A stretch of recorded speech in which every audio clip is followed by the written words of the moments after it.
Olá a todos, meu nome é Evelyn e a gente vai explicar um pouco sobre o nosso experimento, que é de geometria fractal de Física 1. Nosso grupo e divisões. A Edileuza fez o resumo, a Daniela a fundamentação teórica, a Lavínia a coleta de dados e eu fiz os resultados. Vou falar sobre o resumo. A gente está falando sobre fractais, né? Esse trabalho apresenta uma pesquisa sobre fractais, sua história, conceitos matemáticos e aplicação. Foram desenvolvidas algumas construções de fractais através de bolinhas de papel sulfite amassado e a partir da relação massa-raio estaremos estimando a dimensão fractal delas. Foi realizado cálculos do diâmetro e massa das bolinhas e demonstrados através do software Excel, o que, apesar das dificuldades enfrentadas, conseguimos obter um resultado que solucionou nossa pesquisa. Agradeço a todos. Está falando um pouco sobre o histórico da geometria fractal.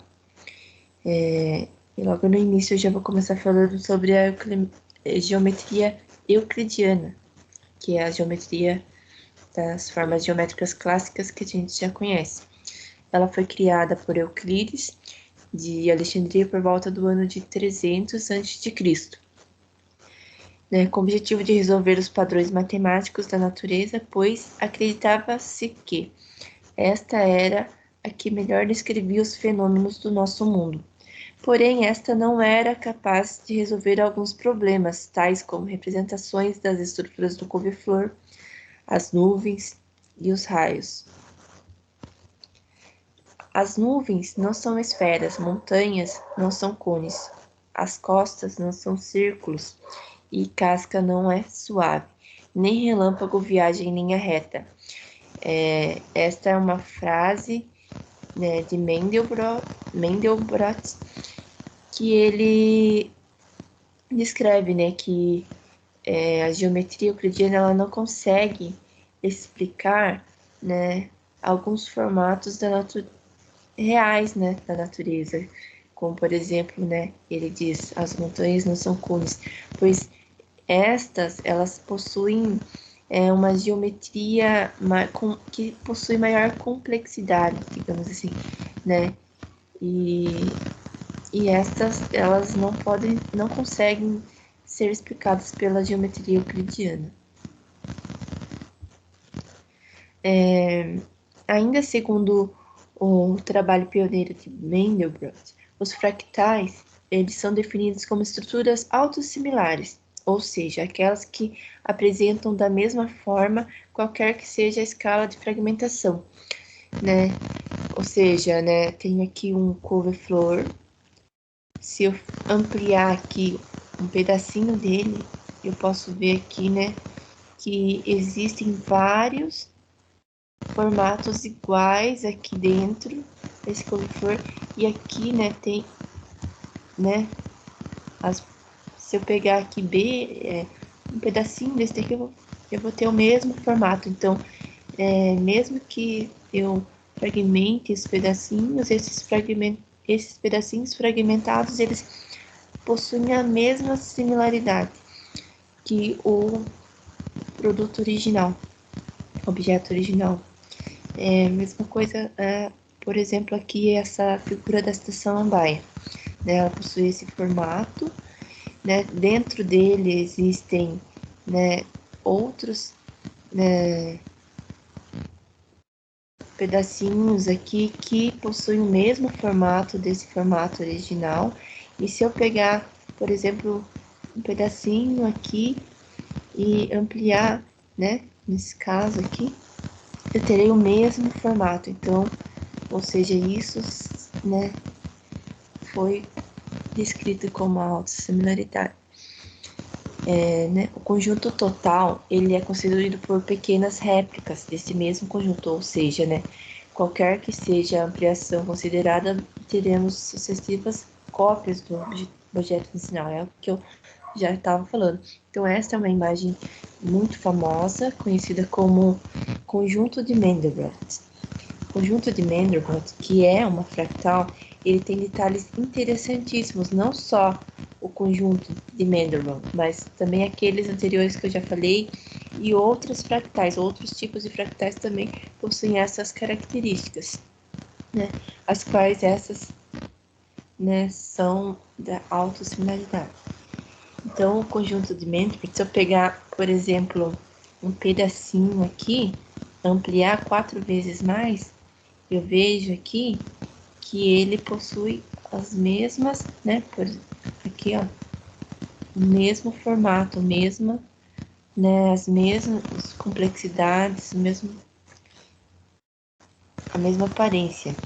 Se eu pegar aqui um pedacinho dele aqui e ampliar 30 vezes mais, eu vou obter o mesmo, né, conjunto inicial, com as mesmas particularidades, as mesmas complexidades. E se eu aumentar 350 vezes mais, por exemplo, pegar um pedacinho aqui e aumentar 350 vezes, é a mesma coisa, eu vou ter o mesmo conjunto inicial, as mesmas complexidades, as mesmas dificuldades.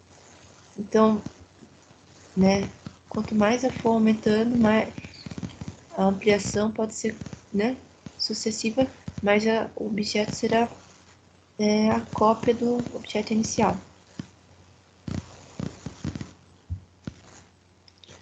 Outras definições podem ser encontradas na literatura, algumas baseadas em propriedades de funções matemáticas. Entretanto, está claro hoje em dia que a autossimilaridade pode ser entendida como propriedade média, do ponto de vista estatístico, não precisando se aplicar a todos os detalhes das estruturas. Este é o caso mais comum na natureza, e representa também alguns objetos fabricados pelo homem, em particular as bolas de papel amassado, que é objeto do nosso experimento. Então, assim, só para mais deixar uma observação aqui, eu falei sobre, né, a teoria, as definições de Mendelbrot, mas existem outros matemáticos também com, né, definições parecidas e que também descrevem a geometria fractal. Mas, assim, eu coloquei Mendelbrot porque ele teve foi um grande destaque dentro da geometria fractal, né? Tanto que foi conhecido como o pai da geometria fractal. Mas existem aí outros matemáticos também que descrevem a geometria fractal. Então, né, o nosso estudo ele vai falar em particular, né, sobre a geometria fractal, né, das bolas de papel amassado. Oi, meu nome é Lavínia. Eu vim apresentar para você a parte da coleta dos dados. Então, para esse trabalho, a gente começou com algumas coisas, né? A gente precisou inicialmente de 2 folhas de papel sulfite, paquímetro, balança digital e o Excel. O experimento ele foi dividido em 3 etapas, sendo a primeira etapa a divisão das folhas de papel, a partir de dimensões que vocês podem ver aqui nessa imagem. Então, essa aqui, 256, é uma folha sulfite inteira, e a gente foi repartindo ela em vários pedaços até chegar nesse daqui, que é o primeiro aqui. Então, a gente foi dobrando e recortando.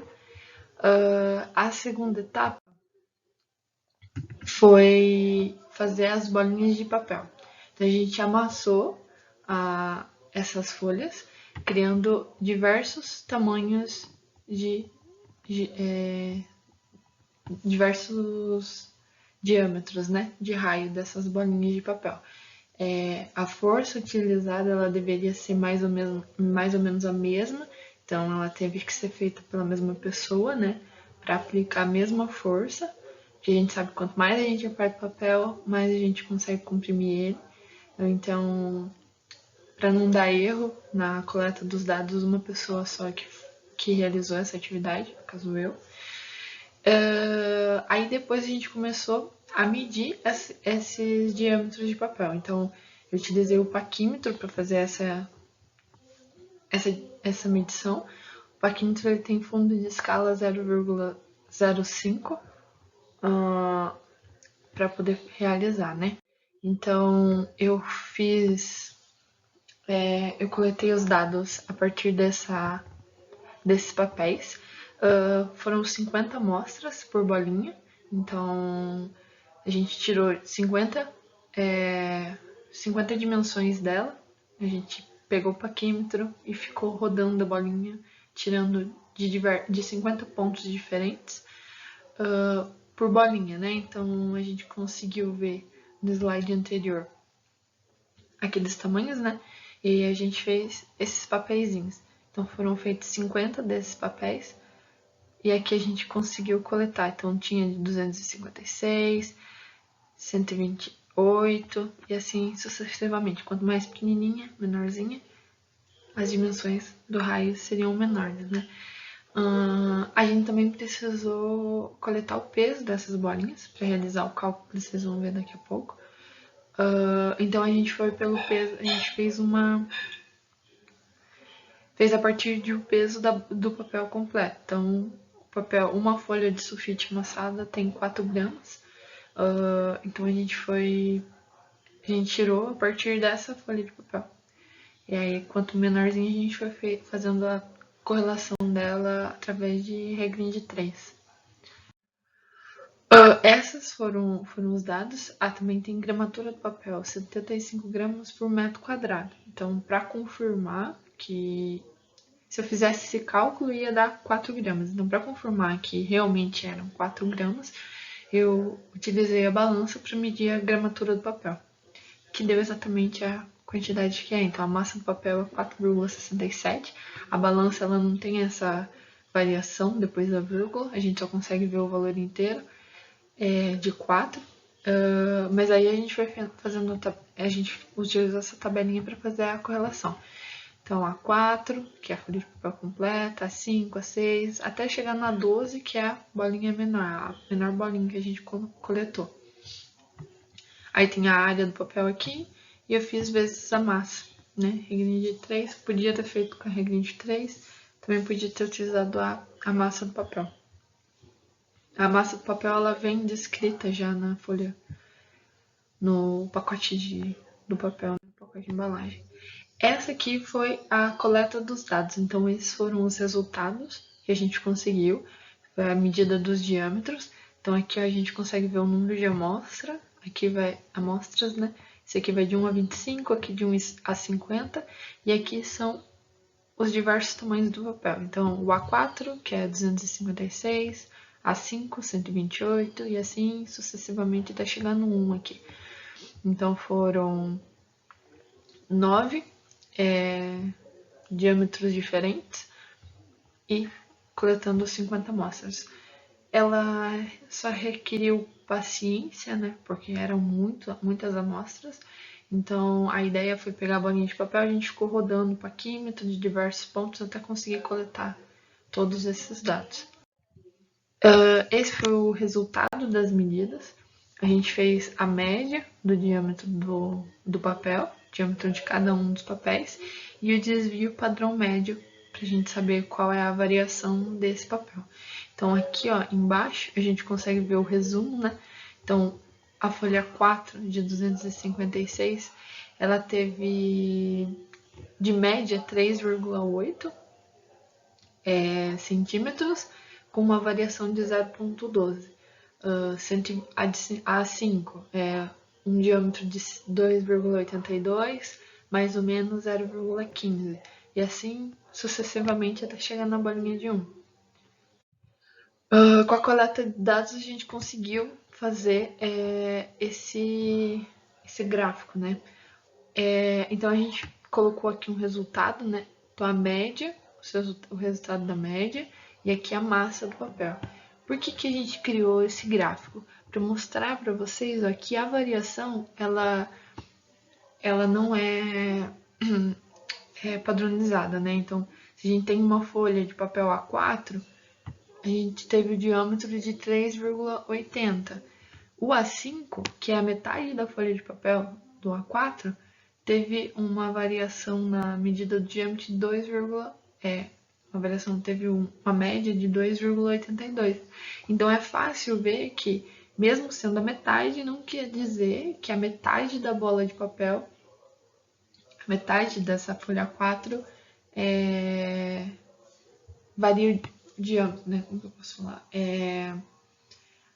A gente tem uma folha 4, uma bolinha, tem um diâmetro de 3,80. Dividir a folha 4 em 2 pedaços, né? 2 a 5, e fazendo a bolinha eu não consigo a metade do diâmetro. Então, se isso fosse possível, a metade do diâmetro aqui seria 1,90 e não 2,82. Então, não é porque é a metade do papel que é a metade do diâmetro que a gente vai ter. Não tem essa correlação. Então, no gráfico a gente consegue ver isso. Consegue ver isso porque o gráfico, a variação aqui, ó, de um para o outro, ela é muito grande.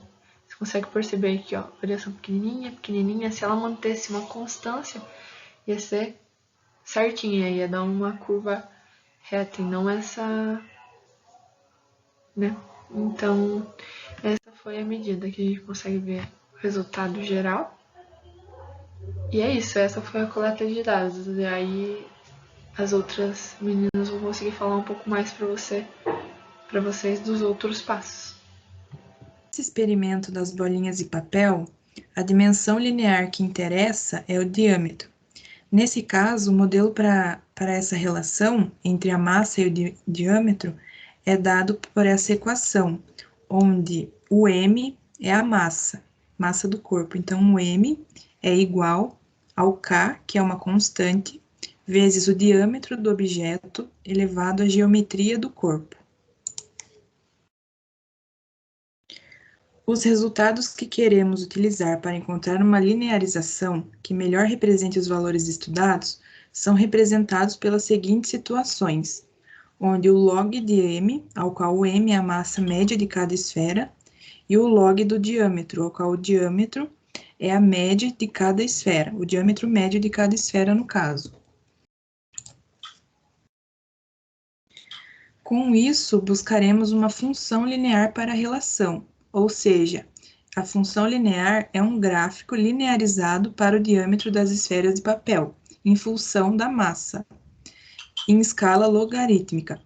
Os dados estão representados nessa tabela. Se seguirmos, iremos fazer uma linearização, mas a gente precisa entender o que é. A linearização na literatura, ela pode ser encontrada pelo termo como descreve como sendo uma regressão linear. Em termos mais simples, ela é uma forma de se escrever um fenômeno por meio de uma reta. A regressão linear se trata de um procedimento aplicado a uma função real, que possui representação gráfica diferente de uma reta, e a gente tem que torná-la uma reta. Para a linearização, foi utilizado o Excel. Nesse experimento, coletamos os valores da massa e do diâmetro médio, como a Lavínia apresentou. Em seguida, realizamos uma transformação desses valores através de uma função logarítmica. A gente pode obter uma função linear substituindo uma ou mais variáveis por função dessas variáveis. Em nosso caso, é considerado uma transformação do tipo igual a essa equação, m igual a k, diâmetro vezes d, que vai ser logaritmo de m igual a logaritmo de k mais d vezes logaritmo do raio.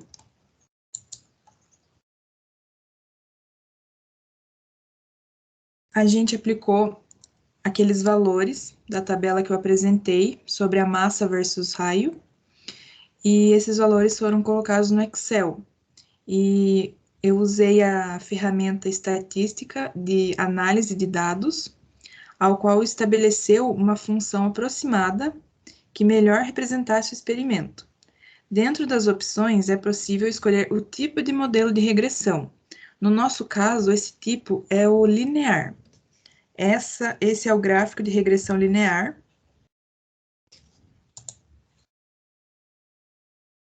Essas tabelas são as informações da regressão linear, a estatística de regressão com um erro padrão, observações 9, pois foram 9 bolinhas, Aqui, ao lado direito, tem os coeficientes, o erro padrão de cada um, da interseção e da variável x.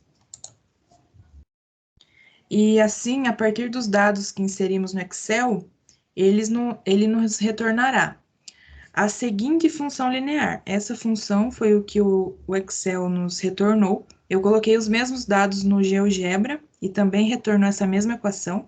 Essa equação eu coloquei ali do lado, é y igual a ax mais b, e substituímos o a e o b, e nos deu 0,3842 e 0,3113. A gente arredondou, e o coeficiente linear igual a 0,38, que foi arredondado, e o coeficiente angular é o k, de constante, que é igual a 0,31, também arredondado.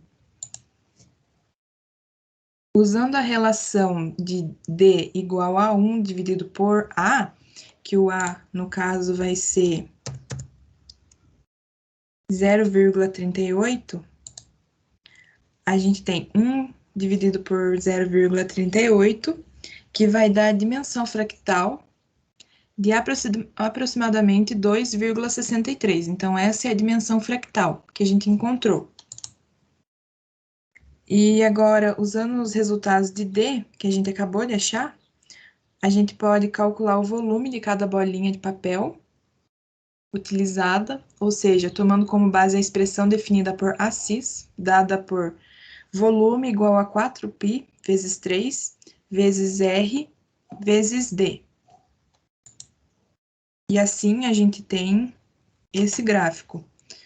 Os resultados obtidos mostram a influência da dimensão fractal, ligada ao volume ocupado pela bolinha de papel.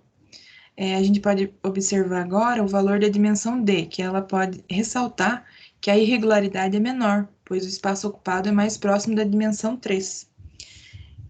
Então, nessa tabela está as bolinhas, do maior para o menor, o raio de cada uma e o volume que a gente acabou de encontrar. Autoavaliação do grupo. Após a coleta de dados, a gente percebeu que a dificuldade se iniciou em visualizar um fractal feito de papel. Então, realizamos uma breve abordagem histórica, tentando compreender a sua presença na natureza e suas propriedades. Em consequência de nossa defasagem em relação ao conhecimento desse conteúdo, encontramos dificuldades na organização da equação. Nesse experimento, ficou claro para a gente que a geometria fractal é como um fator minimizador das dificuldades referente a conceitos geométricos, e é incontestável a sua importância para a vida e a evolução da humanidade. Os fractais, eles podem ser encontrados também no nosso corpo. Como a Daniela apresentou anteriormente, as ramificações dos neurônios e a estrutura do pulmão são um exemplo disso. Assim, entender os fractais pode ajudar a conter a evolução de doenças como o câncer, pois ajuda em diagnósticos precoces.